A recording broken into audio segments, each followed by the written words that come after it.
وزیراعظم شہباز شریف نے کہا ہے کہ ملکی معیشت کو ڈیجیٹل خطوط پر استوار کرنا حکومت کی اولین ترجیح ہے۔ حکومت اور عوام کے درمیان ادائیگیوں کے طریقہ کار کی ڈیجیٹائزیشن سے شفافیت آئے گی۔ اسلام آباد سے رپورٹ۔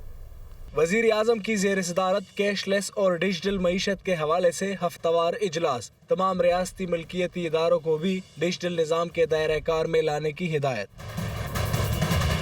وزیر اعظم کو بریفنگ میں بتایا گیا کہ راست کے چیف ایگزیکٹو افسر کی تعیناتی کے حوالے سے اشتہار جاری کیا جا چکا ہے۔ موبائل فون اپلیکیشنز اور ڈیجیٹل بینکنگ استعمال کرنے والے صارفین کی تعداد 95 ملین سے بڑھا کے 120 ملین کی جائے گی۔ ڈیجیٹل ادائیگیاں 7.5 بلین روپے سے بڑھ کر 15 بلین روپے تک ہو جائیں گی۔ راست اور ڈیجیٹل ادائیگیوں کے حوالے سے ملک گیر عوامی آگاہی مہم اگلے ماہ شروع کی جائے گی۔ کیش لیس اکانومی کو رائج کرنے کے لیے پہلے مرحلے میں سرکاری ملازمین کی تنخواہیں، پینشنز اور کنٹریکٹر سے خرید و فروخت کی ادائیگی مکمل طور پر ڈیجیٹل طریقے سے کی جائے گی۔ اجلاس سے خطاب کرتے ہوئے وزیر اعظم نے کہا کہ حکومت اور عوام کے درمیان ادائیگیوں کے طریقہ کار کی ڈیجیٹائزیشن سے نہ صرف شفافیت آئے گی بلکہ صارفین کے لیے آسانی بھی پیدا ہوگی۔ وزیر اعظم نے ڈیجیٹل معیشت کی جانب پیش رفت مزید تیز کرنے کی ہدایت کی۔ انہوں نے چھوٹے اور درمیانی درجے کے کاروباری اداروں کے لیے ڈیجیٹائزیشن اور کیش لیس اکانومی کے مراحل کو آسان بنانے کی ہدایت کی۔